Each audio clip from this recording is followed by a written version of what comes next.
ఏపీలో అధికార పార్టీకి మరొక గట్టి షాక్ తగిలింది. చేరిన వారం రోజులకే యూటర్న్ తీసుకున్న మాజీ క్రికెటర్ అంబటి రాయుడు వైసీపీకి రాజీనామా చేస్తున్నట్లుగా ఎక్స్ లో పోస్ట్ చేశారు. రాజకీయాలకు కొంతకాలం దూరంగా ఉంటారని, త్వరలోనే తదుపరి కార్యాచరణ ప్రకటిస్తానని పోస్ట్ చేశారు. అంబటి రాయుడు క్రికెట్లో ఎంత సంచలనమో రాజకీయాల్లో కూడా అంతే సంచలనమయ్యారు. వైసీపీలో చేరిన 10 రోజులకే రాజీనామా చేయడం చర్చనీయాంశమైంది.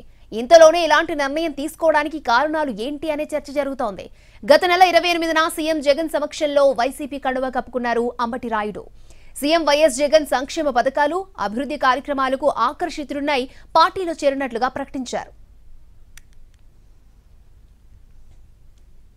ఇక వైసీపీకి అంబటి రాయుడు రాజీనామాపై సెటైర్లేశారు బుద్దా వెంకన్న. ఆడుదాం ఆంధ్రాకు బ్యాట్ పట్టుకుని వచ్చిన క్రికెట్ ప్లేయర్ అంబటి రాయుడికి సీఎం జగన్ మనస్తత్వం అర్థమై బాయ్ బాయ్ చెప్పేశారని అన్నారు. ఇందుకు అంబటి రాయుడికి శుభాకాంక్షలు చెప్తున్నా అన్నారు. ఆడుదాం ఆంధ్ర అని జగన్మోహన్ రెడ్డి పెడితే అందులో నిజంగానే నెంబర్ 1 క్రికెట్ ప్లేయర్. ఏదైనా మన ఆంధ్ర నుంచి ఆ క్రికెట్లో ఒక అగ్రస్థానానికి వెళ్ళాడంటే అందరం అభినందించాలి, అందరూ గౌరవించాలి. ఆయన ఆడదాం ఆంధ్ర అని బ్యాట్ పట్టుకొని వచ్చాడు.